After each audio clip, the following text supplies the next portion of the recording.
بسم اللہ الرحمن الرحیم۔ السلام علیکم۔ کئی صدیوں پہلے مصر کی سرزمین پر ایک ایسا قاضی صاحب گزرا جس کا نام سن کر بڑے بڑے مجرم کانپ جایا کرتے تھے۔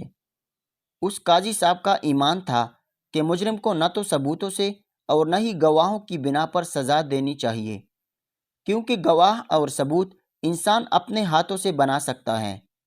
لہٰذا اللہ تعالیٰ نے انسان کو اتنا طاقتور دماغ عطا کیا اور اس کو شعور سے منور کیا، لہٰذا ایک باشعور انسان ہونے کے ناطے انسان کو اپنی عقل اور شعور سے فیصلہ کروا کر مجرم کو سزا دینی چاہیے۔ روایات میں ملتا ہے کہ قاضی صاحب کی زندگی میں کبھی کوئی ایسا فیصلہ نہیں ہوا جس کو کوئی دوسرا قاضی یا چاہے سلطان بھی رد کر سکتا ہو۔ قاضی ابن جاوش نے کبھی ایسا فیصلہ نہیں دیا کہ جس میں انصاف کے تقاضوں کو پورا نہ کیا گیا ہو۔ اس قاضی ابن جاوش سے سلطان صلاح الدین ایوبی رحمۃ اللہ علیہ بے انتہا محبت کرتا تھا اور اسے بڑی قدر کی نگاہ سے دیکھتا تھا، کیونکہ اس قاضی کو اللہ تعالیٰ نے روحانی آنکھیں عطا فرمائی تھی جو کسی بھی معاملے کو وقت سے پہلے بھانپ لیتا تھا۔ اس قاضی کے بارے میں یہ بھی مشہور تھا کہ قاضی صاحب اپنے عقلمندانہ فیصلوں اور منصفانہ رویے کی وجہ سے قاضی ابن جاوش اتنی طاقت حاصل کر چکا تھا کہ جتنی اس وقت کے امیر مصر کے پاس تھی۔ اس قاضی کے پاس بہت سارے سپاہیوں کے دستے اور اس کے نیچے کئی قبیلے موجود تھے جو نہ صرف قاضی ابن جاوش کی اطاعت کرتے تھے، قاضی ابن جاوش سے مجرم اتنے ڈرتے تھے کہ جس جگہ سے قاضی ابن جاوش گزرتا وہاں سے گزرتے ہوئے مجرم کے ہاتھ اور پیر کانپنے لگتے تھے، اور وہ جگہ اس بات کی گواہی دیتی کہ یہاں سے قاضی ابن جاوش گزر گیا ہے۔ مورخین لکھتے ہیں کہ ایک دفعہ فلسطین کے چند ڈاکو ہجرت کر کے مصر کی حدود میں داخل ہوئے تو مصر کے سلطان کے سپاہیوں کا پہرا سخت تھا، اور اس وقت کے سلطان کی گات نے ان کو بڑی مشکلوں میں ڈال دیا۔ ڈاکوؤں کا گروہ بچتا بچتا مصر کے گھنے جنگل میں جا کر چھپ گیا، اور تقریباً 1 ماہ کے دوران ان ڈاکوؤں کے گروہ کو کہیں بھی نہیں دیکھا گیا۔ اس وقت کا سلطان اور قاضی ابن جاوش بھی یہ بات جانتے تھے کہ ان ڈاکوؤں کا گروہ مصر سے بھاگا نہیں ہے، بلکہ وہ ڈر کر کہیں چھپ گیا ہے، اور ایک نہ ایک دن وہ ضرور ظاہر ہوں گے۔ ان ڈاکوؤں کا گروہ زیادہ سپاہیوں پر مشتمل نہیں تھا، چونکہ جب وہ مصر میں داخل ہوئے تو سلطان کے سپاہیوں کے ساتھ لڑتے لڑکے ان کے بہت سارے آدمی مارے گئے تھے۔ اب ان کا گروہ چند آدمیوں پر بچ گیا تھا، لیکن وہ 1 مہینے تک جنگل میں نظر بند ہو گیا تھا۔ جس جنگل میں وہ ڈاکو چھپے ہوئے تھے اسی جنگل کے قریب ایک گاؤں آباد تھا جس کا نام داشور تھا۔ وہ گاؤں ہرا بھرا لہلہاتا تھا اور بہت سارے خیموں پر مشتمل تھا۔ وہ ایک قبیلے سے گاؤں بنا تھا، اور اس گاؤں کے لوگ اکثر محنت مزدوری، ہنر اور بیر بکریاں چرا کر اپنی زندگی کا گزر بسر کر رہے تھے۔ ان میں ایک موچی صاحب رہتا تھا جو بہت ہی محنتی، عقل مند اور ایماندار آدمی تھا۔ اس کی خوبصورت اور حسین و جمیل بیٹی تھی، اور وہ کہنے کو تو موچی ذات سے تعلق رکھتا تھا، لیکن اس کا کردار اور اس کے کام نے اس کو تمام گاؤں والوں میں ایک اہم شخصیت میں بدل دیا تھا۔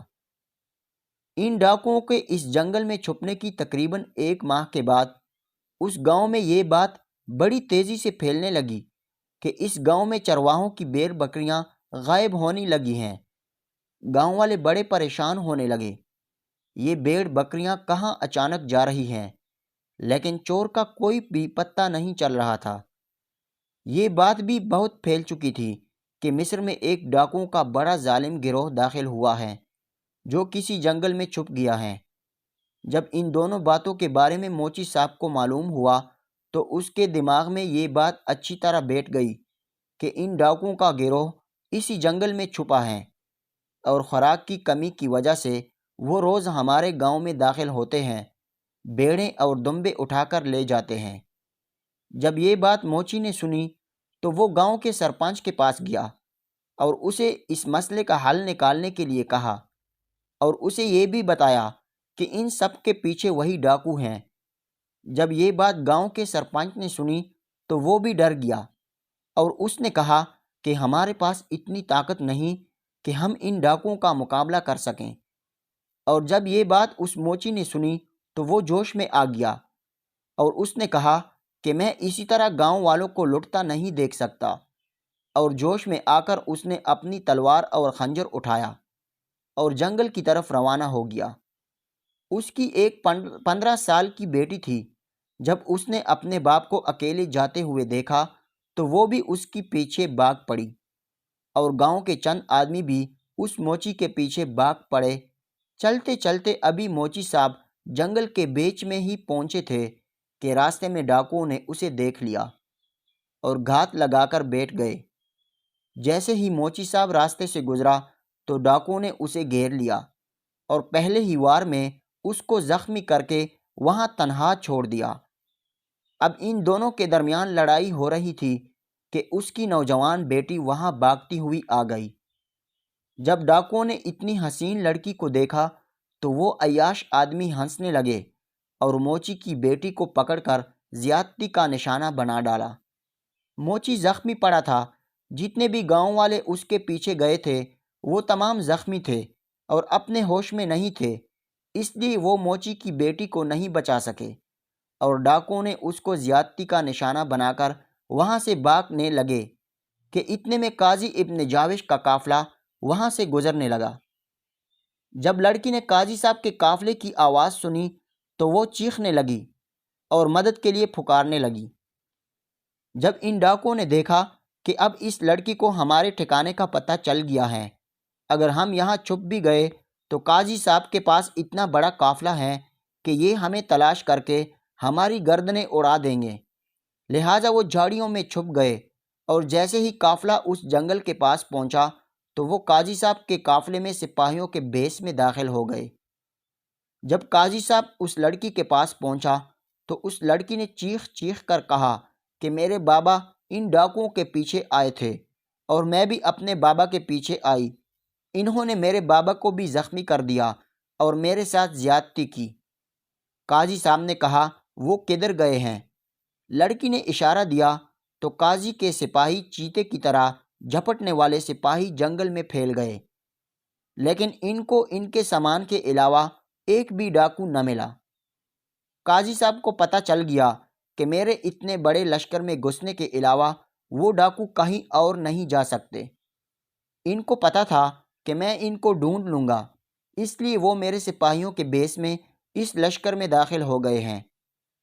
قاضی صاحب نے اپنے چند کمانداروں کو اپنے پاس بلایا اور ان کو حکم دیا کہ اس قافلے کے ارد گرد پھیل جاؤ، اور یہ قافلہ سیدھا میری عدالت میں جائے گا، اور اس بات کا خیال رکھنا کہ ایک آدمی بھی میرے قافلے سے نکل کر کہیں نہ جا سکے۔ قاضی صاحب کو سلطان کی طرف سے دیے گئے پھرتیلے کماندار قافلے کے ارد گرد پھیل گئے اور قافلہ سیدھا عدالت میں جا پہنچا۔ اب قاضی صاحب نے قافلے سے مخاطب ہوتے ہوئے کہا کہ ہمارے اس قافلے میں چند ڈاکو جو کہ چند ماہ پہلے مصر میں داخل ہوئے تھے وہ گھس گئے ہیں، اور ان کو شکل سے کوئی نہیں پہچانتا، کیونکہ جس وقت انہوں نے لڑکی کے ساتھ زیادتی کی تھی اس وقت انہوں نے اپنے چہرے ڈھانپے ہوئے تھے، لہٰذا ان کو پکڑنا بڑا مشکل ہے۔ پھر قاضی صاحب نے گرجدار لہجے میں کہا کہ پریشان ہونے کی بات نہیں، میرے پاس ایک ایسی ترکیب ہے جس سے میں ان حرام خوروں کو اتنے بڑے قافلے سے الگ کر کے دکھا دوں گا۔ یہ سن کر تمام قافلے والے اور سپاہی کماندار حیران ہوئے کہ اتنے بڑے قافلے میں سے قاضی صاحب بغیر دیکھے ان ڈاکوؤں کو کیسے علیحدہ کریں گے۔ تمام سپاہی ایک دوسرے کی طرف دیکھ رہے تھے کہ قاضی صاحب نے کہا میرے پاس ایک ایسا بت ہے جو میرے حکم کی اطاعت کرتا ہے، اس کے پاس اتنی طاقت ہے کہ گناہگار یا بے گناہ کو آسانی سے پہچان سکتا ہے۔ یہ سب سن کر تمام سپاہی کہنے لگے کبھی کسی بت نے انسان کی اطاعت کی ہے؟ یہ سن کر قاضی صاحب نے کہا کہ جو لوگ اللہ کی راہ میں اپنے نفس کو قربان کر دیتے ہیں تو بت کیا اتنے بڑے پہاڑ بھی ان کے قابو میں آ سکتے ہیں۔ اس بات پر سپاہی بھی انکار نہیں کر سکے اور انہیں یقین ہو گیا کہ واقعی میں یہ ایک بت ہے جو قاضی صاحب کی اطاعت کرتا ہے۔ اب قاضی صاحب نے کہا کہ وہ بت میری عدالت کے کمرے کے ساتھ میں رکھا ہوا ہے، اور اس قافلے میں موجود ہر ایک آدمی اس بت والے کمرے میں سے گزرے گا اور اس بت کو اپنے گلے لگائے گا، اور وہاں سے نکلنے کے بعد وہ میرے گلے لگے گا، کیونکہ وہ سب کو جانتا ہے کہ ان میں سے کون ڈاکو ہیں اور کون میرا سپاہی۔ یہ سب لوگ بڑے حیران تھے کہ اب باری باری قافلے والے اس کمرے میں سے گزرتے جاتے اور اس کمرے سے نکلنے کے بعد قاضی صاحب کے گلے ملتے اور سپاہی چلے جاتے۔ تھوڑی دیر گزری تھی کہ قاضی صاحب نے ایک نوجوان کو پکڑ کر سپاہیوں کو کہا کہ اس کو اپنے قابو میں لے لو۔ تمام لوگ حیران تھے کہ قاضی صاحب نے اس کو کیوں پکڑوا دیا، کیونکہ بت نے اس کو پکڑا تو نہیں ہے، لہٰذا یہ ڈاکو نہیں ہے۔ لیکن پھر دوسرا بندہ گزرا، تیسرا بھی گزرا، اور اسی طرح قاضی صاحب نے 5 آدمیوں کو ایک طرف سپاہیوں کے حوالے کر دیا، اور اب قافلے والوں کو کہا کہ بس اب آگے اس کمرے میں گزرنے کی ضرورت نہیں، اور نہ ہی بت کو گلے لگانے کی ضرورت ہے، کیونکہ ڈاکو پکڑے جا چکے ہیں۔ تمام لوگ بڑے حیران ہوئے کہ قاضی صاحب نے تو کہا تھا کہ ان کو بت پکڑ لے گا، لیکن بت نے ان کو نہیں پکڑا۔ قاضی صاحب نے ان کو کیسے پکڑ لیا؟ قاضی صاحب کے ایک سپاہی نے کہا، حضور آپ نے تو کہا تھا کہ جو ڈاکو ہوگا اس کو بت پکڑ لے گا، لیکن ان 5 کو تو بت نے ہاتھ تک بھی نہیں لگایا۔ یہ سن کر قاضی صاحب نے کہا، اے بے وقوف آدمی، کیا تم اتنے بے وقوف ہو کہ جو بت خود انسان کا محتاج ہے وہ کیا کسی مجرم کو پکڑے گا؟ یہ تو میری طرف سے ایک چال تھی۔ میں نے اس بت کے اوپر ایک ایسی خوشبو لگا دی تھی جو انسان اس کے قریب بھی جائے تو وہ خوشبو اس کے ہاتھوں اور اس کے جسم میں سے آنے لگتی ہیں، لیکن میں جب سے قافلے والوں کو گلے ملتا رہا تو ہر آدمی کے جسم سے وہی خوشبو آ رہی تھی، کیونکہ وہ تمام لوگ اس بت کو گلے لگا رہے تھے۔ لیکن جب یہ 5 کمرے میں سے گزرے تو اس اندھیرے کمرے میں انہوں نے بت کو گلے نہیں لگایا، بلکہ اس کے دور سے گزرے کہ کہیں بت ان کو پکڑ نہ لے۔ اور جب میں نے ان 5 کو اپنے گلے لگایا تو ان کے جسم سے مجھے بالکل وہ خوشبو سنگائی نہیں دی۔ مجھے پتہ چلا کہ یہ 5 ڈاکو ہیں، اور اس ڈر کی وجہ سے انہوں نے بت کو گلے نہیں لگایا۔ اس کے بعد سلطان کے کماندار نے ان 5 کی گردنوں میں تلوار رکھتے ہوئے کہا کہ اب اپنی حقیقت بتا دو، ورنہ تمہیں سب کے سامنے کاٹ ڈالیں گے۔ انہوں نے کہا، ہم فلسطین سے ایک بڑے منصوبے کے تحت مصر میں داخل ہوئے تھے، لیکن سلطان کے سپاہیوں نے ہمارے منصوبے کو الٹ کر دیا اور ہمارے سارے سپاہی مار دیے تھے۔ اس لیے ہم جنگل میں چھپ گئے، اور ہم نے سوچا کہ یہی ہم مصر کے سپاہیوں کو بغاوت پر اکسا کر اپنے ساتھ ملا لیں گے اور اپنا مقصد حاصل کریں گے۔ لیکن ہمیں کیا پتہ کہ ہمیں اس لڑکی کی وجہ سے ہمارا سارا منصوبہ ناکام ہو جائے گا۔ اب ادھر سے خبر آ گئی کہ موچی کی جان بچ گئی ہے۔ قاضی صاحب نے ان ڈاکوؤں کو پھانسی دینے کا حکم دیا اور موچی کو اپنی عدالت میں اہم عہدہ دے دیا، اور اسی طرح موچی کو اپنی عقل مندی کا صلہ مل گیا، اور یہ قاضی اپنے پورے علاقے میں مشہور ہو گیا۔ کوئی بھی بڑا مسئلہ ہوتا جو کسی کی سمجھ میں نہ آتا تو وہ اس قاضی صاحب کے پاس لے آتے، اور وہ اس کا بہترین حل نکال دیتے، جیسے مکھن میں سے بال۔ مختصر یہ کہ جو حق کا ساتھ دیتا ہے، اللہ تعالیٰ اس کے لیے راہ کھول دیتا ہے، اسے انصاف کرنے والی آنکھیں عطا فرماتا ہے۔